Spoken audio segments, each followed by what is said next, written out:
All right, welcome back to the Ultimate Mixdown. In this video, we're going to go over how to create an EDM pop style beat in Reaper. We're going to start from chord progressions, adding in bass lines, melodies, drums, automation, all the works. So stick around for all the videos. We're going to start with the chord progressions in this one. If you have any questions, leave them in the comments below. I hope you enjoy the video.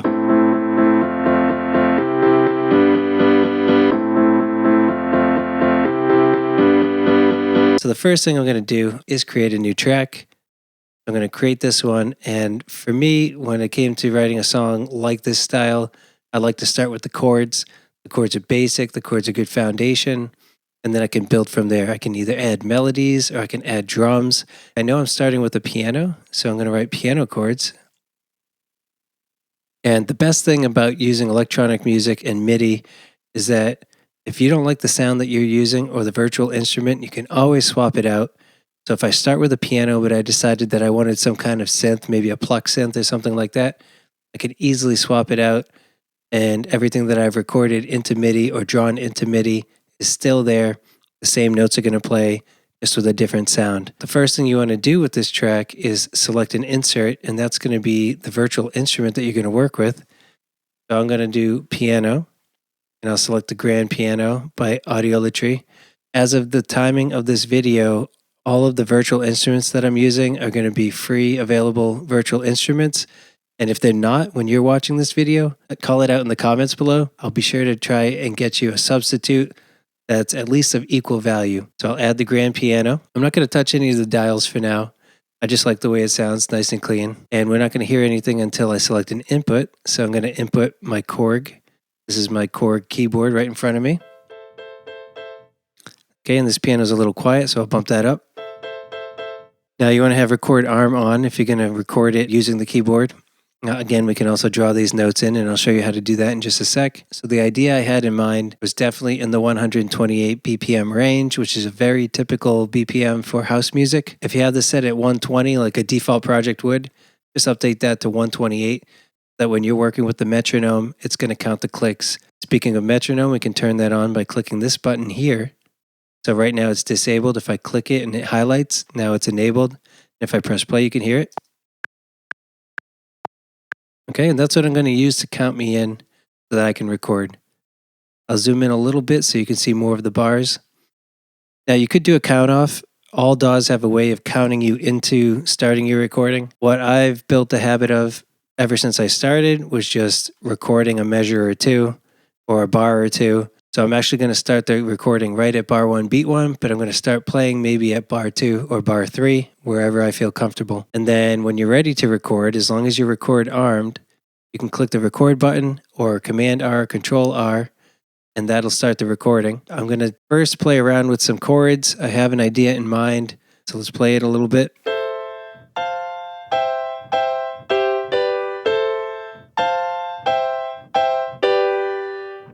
So that's something I'm thinking for chords for the intro. So let's lay that down. Let's start the recording.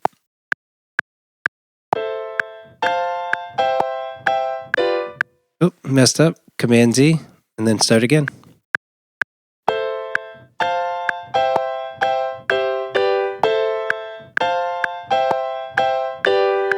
That's close enough.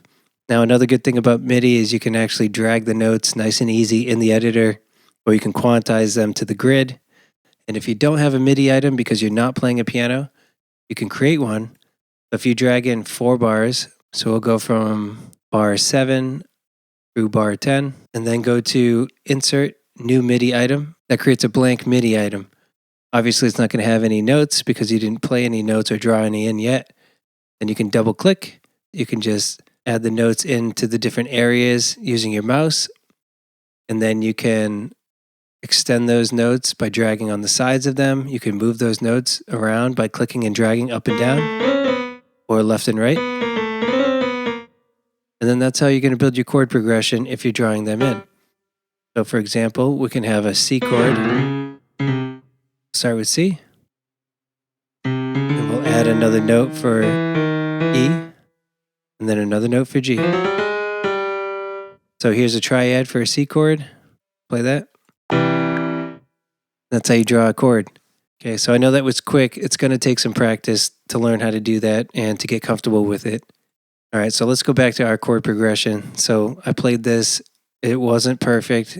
Nobody ever is, but it's close enough.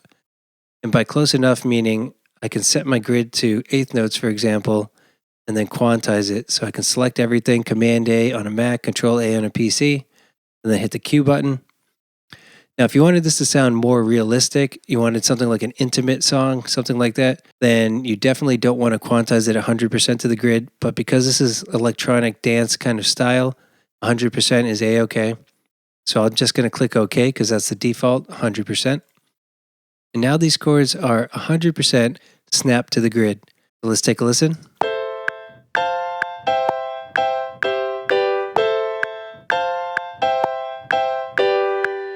I want to point out that all the chords I'm using for this, you can see there's only 3 notes. These are triads. So triads, just for a very basic music theory introduction, not even that, is the first, third, and fifth of a chord. So a C triad, C being starting on C and all the white keys from C to C. The third note would be E, and the fifth note would be G. So C, E, G would be a triad. The only difference is I'm using different inversions of the triad. And what that means is where I start the chord might be different. So C, E, G, first inversion. And then maybe I'm starting the chord on G, G, C, E. Okay, and that's third inversion. We're not going to get into all of that. You can draw these chords in yourself. If you're interested in more music theory videos, definitely let me know in the comments because I can add some of those to the channel. Okay, and a few things we have to take care of is making sure that this progression is only the length of 4 bars. So we have this lead in that I started the recording with before I played. So I'm going to hit the S key to split, and then I'm going to click delete.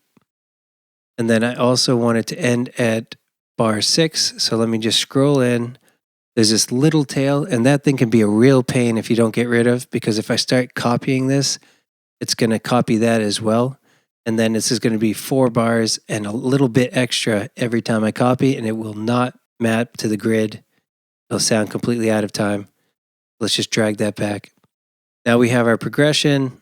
I'm going to double click, make these a little longer. Okay, but we don't want anything overlapping. So let me just make sure about that. You can select the chords and drag them out, make them longer. And these are overlapping here. So I'm going to select these and drag back. And just go through, comb through it. Some things you just have to put the time in to adjust the detail. Another thing that you might want to set is the velocities. So if you bang some of the chords and they're a little too loud, you can reduce the velocity by clicking and dragging down here.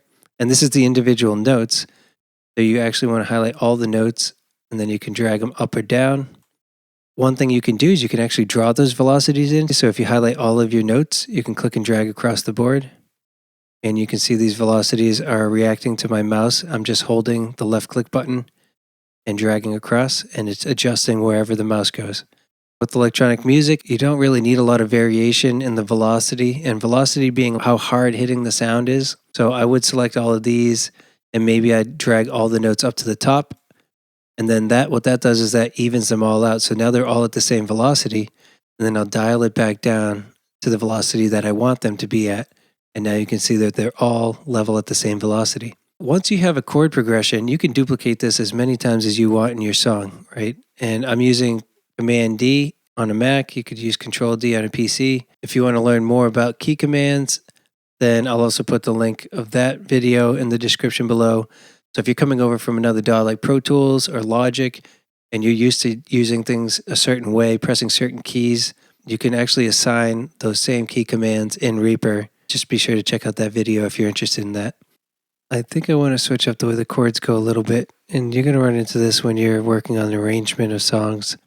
I kind of want an introductory beat that kind of has a pumping effect, and we'll work on that with a sidechain compressor. Let me just record that out here, and I'll pull it back in when I need to. But I was thinking of chords like this. Let's take off all these record arms, just keep the stuff that we're recording record armed. I'll play that on the quarter notes, and then I'll add a sidechain compressor so it gets that pumping effect. So let's just build a lead in and then start recording. Put the metronome on.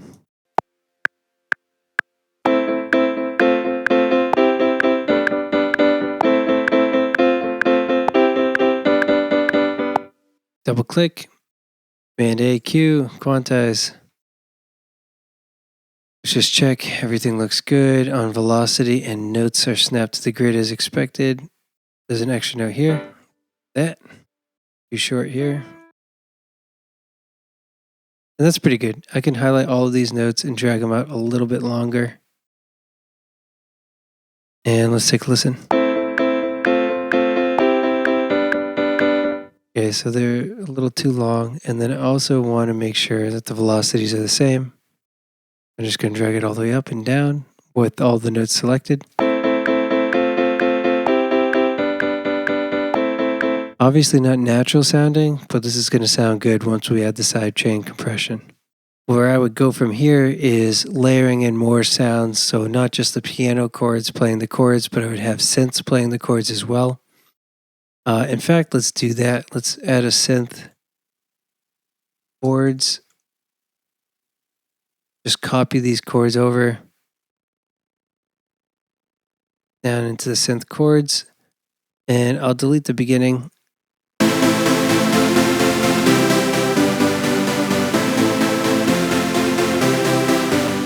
So you can see how layering the sounds makes it a lot bigger. It makes it almost sound like a different instrument because it essentially is. You have a piano and a synth playing at the same time, making their own sound. I would layer that in different areas where I deemed fit. Thanks again for joining the Ultimate Mixdown. If you have any questions at all, please leave them in the comments below. Be sure to check out the other videos in this series. I'm sure you'll get value out of those. I can't wait to see you in the next video.